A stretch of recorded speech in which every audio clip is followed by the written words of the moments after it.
ওই যে ওখানে যারা বসে রয়েছে তাদের কাছে আমি এখন যাব। ওরা সারাক্ষণই ওই মাটিতে ধুলাবালু গায়ে মেখে সবসময় বসে বসে ওইখানে খেলাধুলা করে।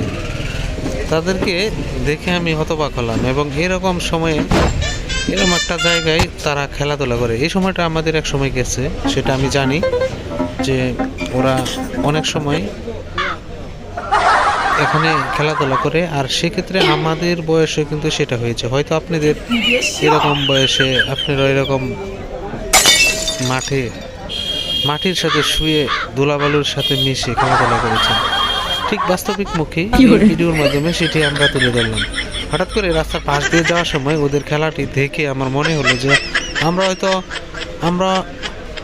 অত এক সময় এরকম করছিলাম, সেগুলো আমাদের হয়তো স্মরণ নেই, কিন্তু এই যে একটি চিত্র, এটি আমার কাছে অনেক ভালো লেগেছে। হয়তো আপনাদের কাছে ভালো না লাগতে পারে, আর ভালো লাগলে অবশ্যই লাইক করবেন আর অবশ্যই শেয়ার করবেন। তাদের এই খেলা দেখে আমি অনুপ্রাণিত হয়েছি এবং আমার কাছে অনেকটা ভালো লেগেছে।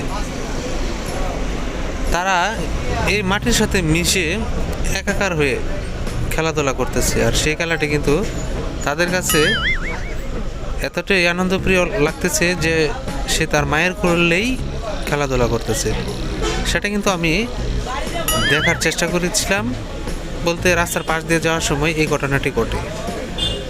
আর তাদেরকে আমি ভিডিওতে নিয়ে নেই, আর সেটি আমি বিভিন্নভাবে বিভিন্ন অ্যাঙ্গেল থেকে কিন্তু ভিডিও শ্যুট করে নিয়েছিলাম।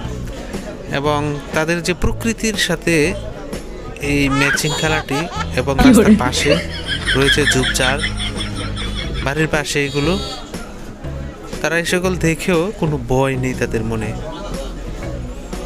তো ওই বিষয়টা দেখে আমি আসলে তাদের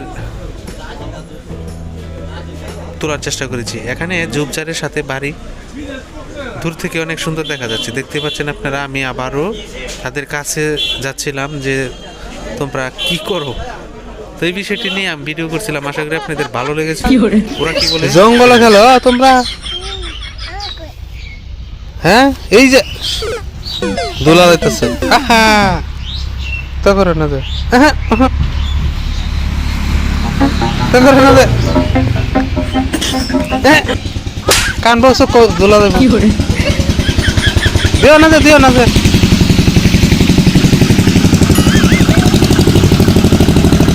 দিও না যে, চোখ দেব, চোখ দেব।